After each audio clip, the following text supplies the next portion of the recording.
Desperate to regain control of her life, a mental patient takes charge despite her instability. In the dining room, Irma records the session with Janie and asks her to color the flowers on the paper so that none look the same. The patient says she knows the test was made for children, so the caregiver reminds her that, although it may seem easy now, it wasn't always, and it probably won't be in the future. Finally, Janie takes a colored pencil and colors the petals. Later, Irma takes the patient's blood pressure while she consumes a shake. That night, the woman lies on the couch with her eyes closed. As she describes what she sees in her mind, the caregiver writes down everything she says in a notebook. Janie says she is standing on a beach, but she cannot walk towards the water because there are broken glass pieces in the sand. Then, Irma tells her to place sand over the sharp objects to create a path to the water and to raise her right hand once she has done so. Seconds later, the older woman sees the patient raise her right hand, and she smiles. After the session, Irma takes Janie back to her room and puts her to bed. The next day, the patient lets out a deep sigh upon seeing the same coloring sheet on the table but does the task anyway. Later, when the caregiver sees Janie pulling on a loose thread on the couch, she touches her shoulder and tells her she needs to clear her mind. The patient apologizes and points out that she stopped doing it when she was called out. However, she knows that what the older woman says is true. So Janie adopts a meditative pose outside, and Irma tells her to focus on balance because if she falls, she will have to start over. As she concentrates, the patient remembers a traumatic incident from the recent past where the distressed caregiver watches as two friends hold her and she struggles despite the blood on her hands and torso. The memory upsets Janie and she loses her balance, making Irma wonder if she is okay. Later, the patient looks for worms in the woods around the house and puts them in a jar. Then, she climbs a tree and finds 3 eggs inside a nest. When she returns to the house, the older woman thinks she is dehydrated and forces her to drink more water than she would like. The next day, Irma informs Janie that her father called earlier and, although he has decided to stay in Japan for a couple of more months, he and the caregiver think that it's time for her to be allowed out of the house, to the great joy of the woman. Later, the patient obediently takes her medication and sits in a bathtub while the older woman shaves her legs and arms with a razor. She asks how long she is allowed to be outside alone and what she is supposed to do. Irma tells her they will start with a few hours and that she is free to do whatever she wants. After the bath, the caregiver asks Janie who she sees in the mirror, and the woman says she sees herself. While driving around the city, the patient sees someone who looks like her pass by. Confused, she turns the car around and follows the vehicle, but when she catches up to it, she realizes it's someone else. She follows the woman, Savannah, watches her enter her house, and then drives away. That night, Janie scans the room to make sure she is alone before slowly moving the glass from the counter until it falls and breaks on the floor. After hearing the noise, the caretaker appears, quickly cleans up the pieces from the floor, and tells the patient to be more careful. The next day, Janie checks on the worms and looks at the nest in the tree. Later, she returns to the Savannah neighborhood, parks near the woman's house, and watches as she leaves. When she returns home, the caretaker notes that she arrived an hour and 17 minutes late. Irma says she didn't call to remind the patient because she would like to treat her like an adult. Janie apologizes and promises to be punctual in the future and to call if she's going to be late. Then, the older woman asks how her first day alone in the outside world was. That night, the patient hears running water despite checking all the faucets. So she goes to Irma's room and turns the light on and off until the older woman wakes up. The caretaker assures her that it's probably the water running in the pipes inside the large house, something she has recently noticed. The next day, Janie follows Savannah on foot and watches as she hangs out with a friend in the park. Later, she enters the same cafe, sits a few tables away, and sees her greet a man with a kiss. Hours later, she continues to observe the couple through the window from her car outside. That night, she waits for the couple to arrive at the man's house before sneaking into the backyard. Then, she spies through the bedroom window and watches them make love. Overwhelmed, Janie sits on the ground and scrapes the concrete with her nails. Seconds later, she runs back to her car and tries to calm down. The next day, Savannah calls out the window and asks if Janie is okay. So the woman pretends she fell asleep while waiting for a friend whom she had promised to take to the airport.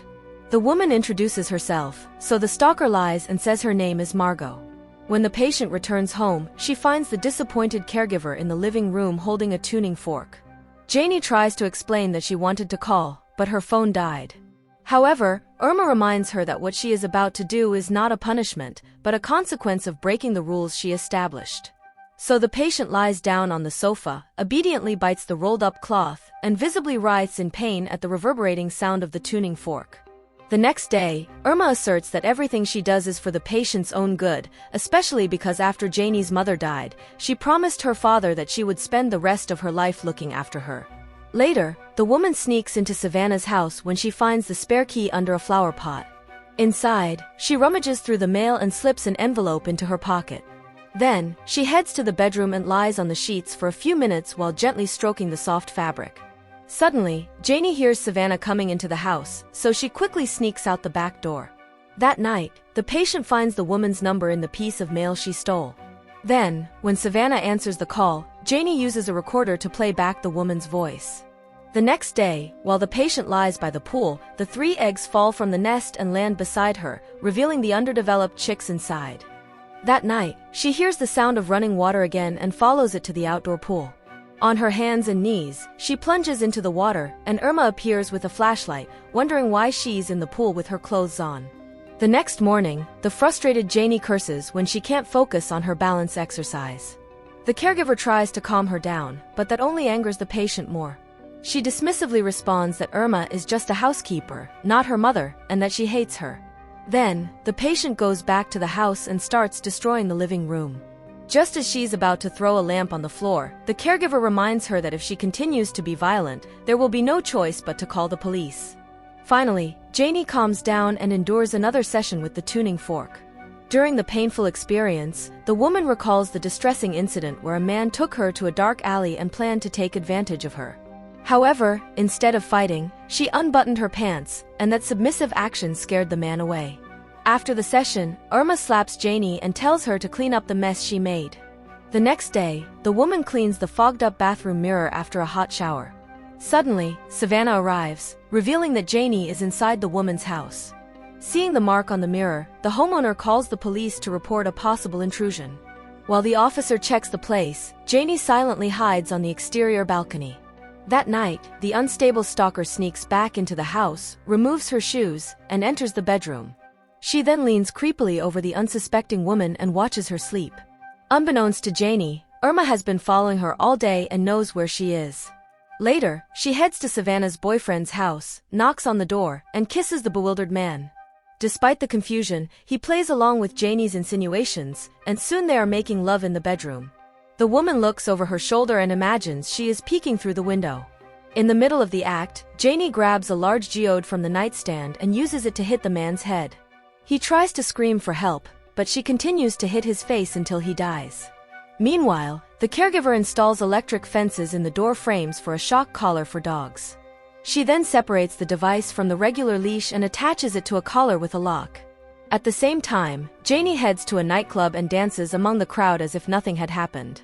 Later, when the patient lies down in her bed, the lights suddenly turn on, and Irma jumps on her, quickly securing the shock collar around her neck with a padlock. The older woman says that Janie left her no choice but to treat her like a dog because she chose to trample the very rules she agreed to. Then, the caregiver presses a remote to demonstrate the first 2 levels of shock, and the woman begs her to stop. She explains that if the woman tries to escape, she will feel the level 3 shock when she crosses the perimeters. Janie demands to speak with her father, but Irma says she needs to focus on her treatment so that last year's progress isn't wasted. The caregiver asks where she was and who she was with, but when the patient lies, she reveals that she knows exactly where she went. Later, Irma orders Janie to remove all her clothes, and the patient closes her eyes and turns around as she anticipates the caregiver's physical examination to check if she has been chased. The next day, the older woman removes all the devices and their corresponding cables from the house and hides them, in case the patient tries to contact the outside world. Desperate for freedom, she tries to leave the house, but the electric shock incapacitates her. While Janie sobs at the dining table, Irma tries to comfort her with a cold drink, but she pushes the caregiver away. Later, the older woman holds the shock collar remote to force the patient to take her medication. During the balance exercise, Irma surprises Janie while she is trying to meditate. To the woman's surprise, she realizes she can endure the pain with the right concentration. That night, the patient sneaks into the kitchen and rummages through the drawers until she finds a pair of scissors. Back in her room, she tries to use one of the blades to cut the collar. Suddenly, Irma enters and asks where the tool she's using to remove the collar is hidden. Janie then grabs the scissors from under the pillow and points them at the caregiver. The older woman presses the remote control, but the pain does not affect the patient. As Irma approaches, Janie sweeps with the blade and slashes the caregiver's throat, ending her life. She then removes the remote control and the key from around the dead woman's neck and uses them to unlock the collar. Later, the dazed Janie walks through the city and sits outside Savannah's door. The worried woman recognizes her and takes her inside the house to clean the blood. After returning home, Janie beats Savannah and drags her body inside. In the bedroom, the disturbed patient ties the woman's hands and feet to ensure she cannot escape. When the confused captive asks what's happening, Janie mockingly repeats her pleas. Then, she lies down next to the terrified woman and strokes her face. The next day, Janie wakes up and finds Savannah is no longer beside her. Eventually, she sees the prisoner trying to open a side door to escape, so the disturbed woman puts a shock collar around her neck to subdue her. Later, the captor forces Savannah to drink a smoothie, just like Irma used to do with her. That night, Janie applies makeup to both of them and makes sure they look identical. The captive asks what she needs to do to please the woman, but Janie refuses to answer and slaps her instead. Then, Janie grabs a kitchen knife and makes identical cuts on their lower lips. After applying Savannah's lipstick, the captor steps back and presses the remote control button, and the intense jolt causes the bound woman to accidentally soil herself. Later, after cleaning up in the bathroom, the captive drops the towel, revealing her naked body. She says she understands what Janie wants, hinting that she thinks the woman wants to sleep with her. However, after they kiss, the enraged captor steps back and throws her clothes at her. Soon, Janie finds videotapes of her sessions with Irma, some from when she was a child, revealing that she has been under the watchful eye of the caretaker for years. In one session, Irma instructed her to raise her right arm and repeatedly bang her forehead against the wall until she started to bleed. In her dream, Janie and Savannah are at the pool looking at each other, reciting the same phrases in unison. The next day, the unbalanced woman tells the captive that she blames herself for her mother's death because she died during childbirth. She adds that sometimes she wonders if she was meant to take her mother's life. However, Janie now believes she was meant to live because she had to be present for Savannah to find her. The woman says that although the captor does not understand why she is currently in this situation, she knows that he is aware of a similar emptiness within himself. Suddenly, the unstable woman cries and confuses her identity between Janie and Margot. Then, she suffers a seizure and collapses on the floor.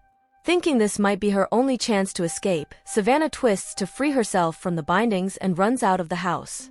Unfortunately, a level 3 shock incapacitates her as she tries to pass through the door. Minutes later, Janie sees the blood on the captor's head from the injury he sustained during the fall. She then drags the stunned woman back inside and slowly drives the knife into her stomach. Janie gazes at Savannah's face until her last breaths and lovingly strokes her lifeless hand.